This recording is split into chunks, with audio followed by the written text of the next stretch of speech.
Hello student, आपका हमारे online platform पर स्वागत है। दोस्तों, आज हम रीट मेंस की तैयारी में लेवल 1 में राजस्थान का परिचय जो चैप्टर है उसके एमसीक्यू प्रश्नों के बारे में बात कर रहे हैं। तो जो भी स्टूडेंट इस चैनल पर नए, इस चैनल को जरूर सब्सक्राइब करें और रीट मेंस की तैयारी करने वाले स्टूडेंट जो है वो अन्य क्लासेस को भी जरूर देखें। और इससे पहले हमने राजस्थान का परिचय जो है उसकी थ्योरी क्लास भी ले रखी है और उसके एमसीक्यू की क्लास भी ले रखी है, उनको जरूर देखिए, तभी आप बेहतर समझ पाओगे और अच्छे से जान पाओगे। तो चलिए हम बिना समय गवाए आज के प्रश्न की शुरुआत करते हैं। देखिए, मैं कहना चाहूँगा कि आप हमारी वेबसाइट myexamcenter.in पर जाकर हमारे ऐप को डाउनलोड कर सकते हैं और वेबसाइट्स के माध्यम से भी आप एमसीक्यू कर सकते हैं और वहाँ पर भी आपको अध्ययन सामग्री प्राप्त होगी। इस चैनल पर भी आपको अध्ययन सामग्री प्राप्त होगी और हमारे ऐप पर आपको टेस्ट सीरीज़ है, कुछ ऑनलाइन क्लासेज हैं, वो भी आपको देखने को मिलेंगी। तो जो भी स्टूडेंट रीट मेंस की तैयारी कर रहे हैं, इस चैनल को जरूर सब्सक्राइब करें। चलिए आज के क्वेश्चन से हम शुरुआत करते हैं। पहला क्वेश्चन है, राजस्थान का वह खनिज जो रेड स्टोन के नाम से प्रसिद्ध है, वह कौन सा खनिज है? सैंडस्टोन, जिप्सम, डोलोमाइट और मार्बल। देखिए, रेड स्टोन के नाम से जो खनिज प्रसिद्ध है वह है सैंडस्टोन। कौन सा है? सैंडस्टोन, जिसे बलुआ पत्थर हम कहते हैं। तो इसका राइट आंसर आपका क्या हो गया? ए। ये इंपॉर्टेंट क्वेश्चन है परीक्षा की दृष्टि से, इसे याद रखें। नेक्स्ट है, राजस्थान के किस जिले को जंगल देश कहा गया है? जयपुर, जोधपुर, बीकानेर और कोटा। तो देखिए, जंगल देश किसे कहा जाता है? बीकानेर को जंगल देश कहा गया है। तो इसका राइट आंसर आपका क्या है? सी। बीकानेर को क्या कहा गया है? जंगल देश। अगला क्वेश्चन है, राजस्थान का सबसे प्राचीन पर्व कौन सा है? त्योहार कौन सा है राजस्थान का? गणगौर, तीज, होली, दिवाली। देखिए, राजस्थान का सबसे प्राचीन त्योहार है गणगौर, जो पार्वती जी के लिए समर्पित है और इस त्योहार पर महिलाएं शिव और पार्वती की क्या करती हैं? पूजा करती हैं। तो इसमें राइट आंसर आपका क्या है? ए। गणगौर राजस्थान का सबसे प्राचीन पर्व है। अगला क्वेश्चन है, राजस्थान की सर्वाधिक लंबी अंतर्देशीय नदी कौन सी है? अंतर्देशीय मतलब जो पूरी तरह से राजस्थान में ही बहती है। लूनी, बनास, चंबल और काली सिंध। देखिए, लूनी नदी जो है वो लंबी नदी है और राजस्थान का सबसे बड़ा अपवाह तंत्र बनाती है।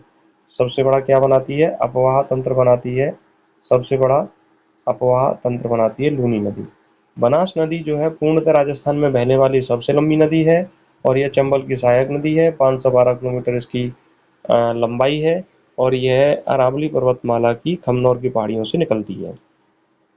और बनास नदी चंबल नदी की सहायक नदी है और चंबल जो है राजस्थान में बहने वाली सबसे बड़ी नदी है और यह यमुना नदी उत्तर प्रदेश में जाकर यमुना के साथ क्या हो जाती है? मिल जाती है। एमपी से निकलती है राजस्थान में बहती हुई और उत्तर प्रदेश के इटावा में यमुना में ये मिल जाती है और उसके बाद ये यमुना के बाद अपना जो जल है वो बंगाल की खाड़ी में गिराती है। और काली सिंध जो है वो चंबल की सहायक नदी है जो एमपी से निकलती है और राजस्थान में आकर चंबल में मिल जाती है। तो पूरी तरह से राजस्थान में बहने वाली जो नदी है वो कौन सी है? बनास है, क्योंकि लूनी नदी राजस्थान से निकलती है और गुजरात में जाती है। चंबल नदी एमपी से निकलती है, राजस्थान में बहती है और यूपी में यमुना में मिल जाती है। काली सिंध एमपी से निकलती है और राजस्थान में आके चंबल में मिल जाती है। तो इसका राइट आंसर आपका क्या हो गया?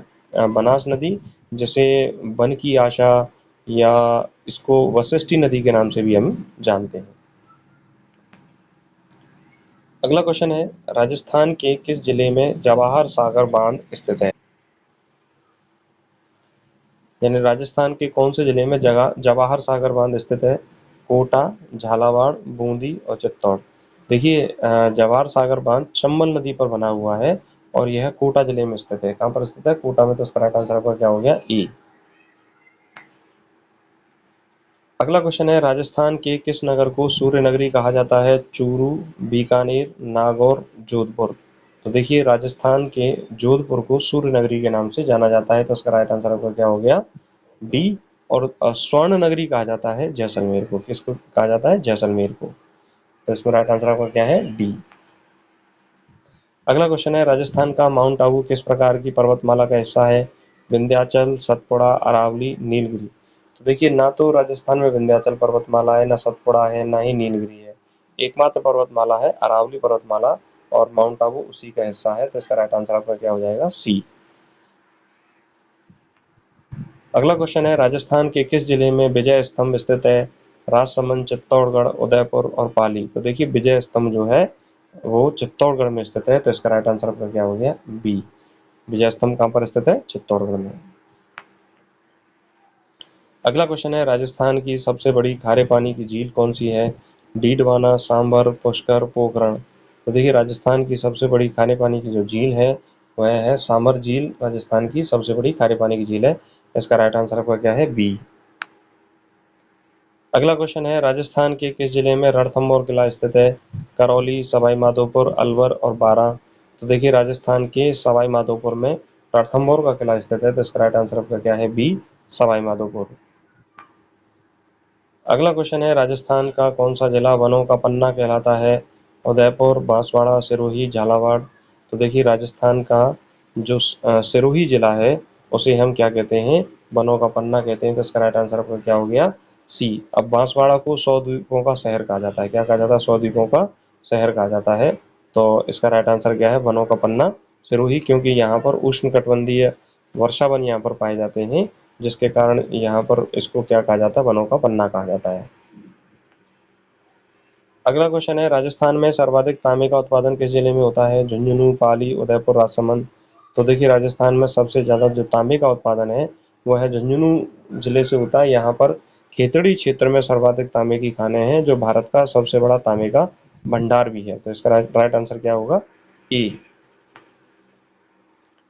नेक्स्ट क्वेश्चन है, कालबेलिया नृत्य राजस्थान के किस समुदाय से जुड़ा है? भील, नट, सपेरा, गढ़वाल। तो देखिए कालबेलिया जो नृत्य है वो राजस्थान के सपेरा समुदाय से जुड़ा हुआ है, तो इसका राइट आंसर आपका क्या हो गया? सी, सपेरा समुदाय। और गुलाबो सपेरा जो है वो इसकी प्रसिद्ध नृत्यांगना है, कालबेलिया नृत्य की। तो इसमें राइट आंसर आपका क्या हो गया? सी। अगला क्वेश्चन है, राजस्थान के किस स्थान को राजस्थान का कश्मीर कहा जाता है? माउंट आबू, उदयपुर, कुंभलगढ़, रणकपुर। तो देखिए माउंट आबू को राजस्थान का कश्मीर कहा जाता है, तो इसका राइट आंसर आपको क्या हो गया? ए। माउंट आबू कहाँ पर स्थित है? सिरोही में स्थित है। अगला क्वेश्चन है, राजस्थान का वह क्षेत्र जहाँ ओलावृष्टि सर्वाधिक होती है? कोटा, हाड़ौती, बीकानेर, जैसलमेर और चूरू। तो देखिए राजस्थान के दक्षिणी भाग में सबसे ज्यादा बारिश होती है और कोटा हाड़ौती क्षेत्र में सबसे ज्यादा ओलावृष्टि होती है, तो इसका राइट आंसर आपका क्या हो गया? ई। अगला क्वेश्चन है, राजस्थान का कौन सा नगर क्षत्रियों का नगर कहलाता है? शेखावाटी, झुंझुनू और चित्तौड़गढ़, जोधपुर और अलवर। तो देखिए जोधपुर के मंडौर में बहुत सारी छतरियां हैं और वह छतरियों के लिए प्रसिद्ध है, तो इसका राइट आंसर आपका क्या हो गया? सी। शेखावाटी झुंझुनू में हवेलियां पाई जाती हैं, तो वह हवेलियों के लिए प्रसिद्ध है, तो इसका छतरियों का नगर किसे कहा जाएगा? जोधपुर मंडौर को। राइट आंसर इसका क्या है? सी। अगला क्वेश्चन है, राजस्थान में सर्वाधिक कपास उत्पादन किस जिले में होता है? गंगानगर, नागौर, जोधपुर, पाली। तो देखिए राजस्थान में सबसे ज्यादा जो कपास उत्पादन है वो गंगानगर जिले में होता है, तो इसका राइट आंसर आपका क्या है? ई।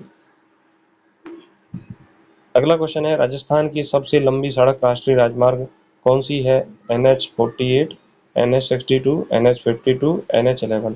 देखिए राजस्थान की सबसे लंबी जो राष्ट्रीय राजमार्ग है राजस्थान में वह NH-52 है। इसकी लंबाई है 793 किलोमीटर राजस्थान में, और NH-11 की लंबाई है 760 किलोमीटर राजस्थान में। तो ज़्यादा कौन सा हुआ?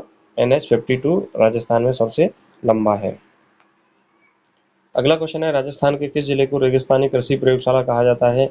बीकानेर, जोधपुर, जैसलमेर, नागौर। तो देखिए जोधपुर को रेगिस्तानी कृषि प्रयोगशाला कहा जाता है। क्यों कहा जाता है? क्योंकि यहाँ पर काजरी स्थित है, central arid zone research institute स्थित है, जो कृषि के रिसर्च का कार्य करती है, इसीलिए इसको रेगिस्तानी कृषि प्रयोगशाला कहा जाता है। नेक्स्ट है, राजस्थान में सर्वाधिक गेहूं उत्पादन वाला जिला कौन सा है? गंगानगर, भरतपुर, जयपुर, नागौर। तो देखिए राजस्थान में सबसे ज़्यादा जो गेहूं का उत्पादन है वह कहाँ होता है? गंगानगर में होता है, इसीलिए इसको अन्न का भंडार भी कहा जाता है। और गंगानगर में धान भी सबसे ज़्यादा होता है, तो इसको धान को कटोरा भी कहते हैं, तो इसका राइट आंसर आपका क्या है? ए, गंगानगर। तो दोस्तों इस तरह से हमने 20 क्वेश्चन के माध्यम से इस टॉपिक को समझा, और आशा करता हूँ कि आपको ये क्लास समझ में आई होगी। और यदि आपको ये क्लास अच्छी लगी तो इसे लाइक करें, अपने दोस्तों तक शेयर करें और कमेंट करके बताएं कि आपको ये क्लासेस कैसी लग रही हैं, और अन्य सब्जेक्ट की क्लासेस को आप ज़रूर देखिए। और साथ ही साथ मैं कहना चाहूँगा कि myexamcenter.in पर जाकर हमारे ऐप को इंस्टॉल करें, और उस पर भी आपको अध्ययन सामग्री प्राप्त होगी, लाइव क्लासेज मिलेंगी और टेस्ट सीरीज प्राप्त होगी आपको, तो वो सारी चीज़ें आपको वहाँ उपलब्ध होंगी और यहाँ पर आपको क्वेश्चन और जो कुछ थ्योरी इंपॉर्टेंट क्लासें हैं वो आपको प्राप्त होंगी। और इसी तरह से अपनी तैयारी को स्ट्रॉन्ग करिए और हमारे साथ बने रहिए। नमस्कार, धन्यवाद।